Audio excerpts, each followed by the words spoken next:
नमस्कार दोस्तों, आज हम बात करेंगे United Arab Emirates space agency के बारे में।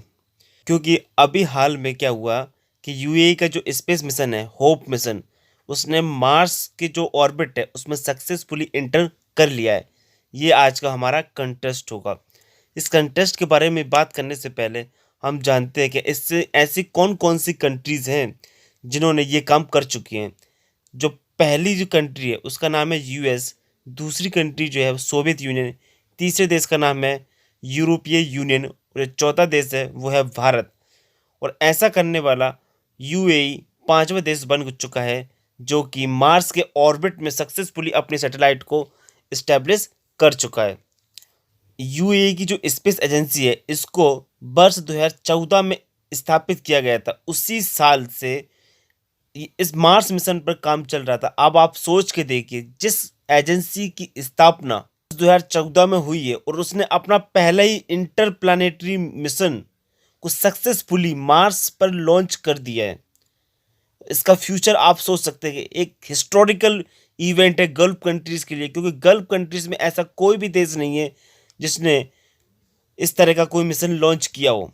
यूएई एकमात्र ऐसा देश है और ये ऐसा करने वाला दूसरा देश बन चुका है जो अपने पहले ही प्रयास में मार्स पर पहुंच चुका है। और जो पहले प्रयास में ऐसा काम करने वाला पहला देश कौन सा है? इंडिया। चाइना भी अब ऐसे प्रयास कर चुका है लेकिन वो अभी तक पहुंचा नहीं है। यदि हम बात करें यूएई का जो मिशन है उसके बारे में, उसका नाम क्या है? अल अमल। ये अरबी में नाम है, इसका मतलब होता है होप, यानी आशा।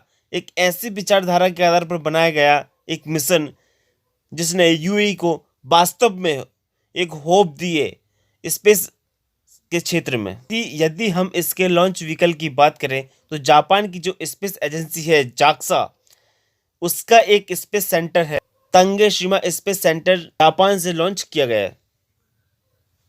यदि हम इसके ऑब्जेक्टिव की बात करें तो इसका जो मेन ऑब्जेक्टिव है होप मिशन का, वो है मार्स के जो एटमॉस्फेयर है उसको डीपली स्टडी करना है।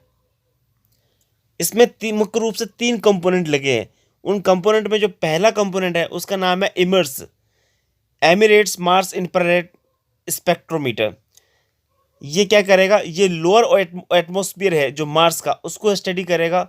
और जो ग्लोबल डिस्ट्रीब्यूशन है डस्ट का, आइस क्लाउड का और वाटर वेपर का, वाटर वेपर में ये देखेगा कि एटमॉस्फेयर में कितनी वाटर वेपर अवेलेबल है। और टेम्परेचर को भी प्रोफाइलिंग करेगा कि किस जगह पे कितना टेम्परेचर होता है। जिस तरह हमारे अर्थ पर अलग अलग जोन्स में या अलग अलग स्थानों पर अलग अलग टेम्परेचर होता है या अलग अलग हेमिस्फीयर में अलग अलग टेम्परेचर होता है, उसी तरह ये मार्स को डिवाइड करेगा अलग अलग टेम्परेचर जोन्स में। एमिरेट एक्सप्लोरेशन इमेजेस, ये इसका सेकेंड कंपोनेंट है। ये क्या करेगा? ये इसका जो मुख्य काम होगा वो होगा इमेज कैप्चरिंग का, वो भी रियल टाइम और हाई रेजोल्यूशन की। और सेकंड इसका जो काम होगा वो होगा ओजोन का पता लगाना कि ओजोन कितनी मात्रा में उपलब्ध है मार्स पर। तीसरा इसका जो कंपोनेंट है वो है immerse, emirate Mars ultraviolet spectrometer. इसका जो इसका जो पहला काम है वो है ऑक्सीजन और हाइड्रोजन जो एक्सोस्फीयर है इसका, उसमें देखना कि कितनी मात्रा में ये पाई जा रही है। और सेकंड वर्ग जो होगा वो ये होगा कि कार्बन मोनोऑक्साइड और ऑक्सीजन की जो उपस्थिति है एटमॉस्फेयर में वो कितनी है, वो कितना एटमॉस्फेयर पे मतलब मौसमों पे कितना असर पड़ता है उसका अलग अलग सब सीजनल टाइम स्केल में।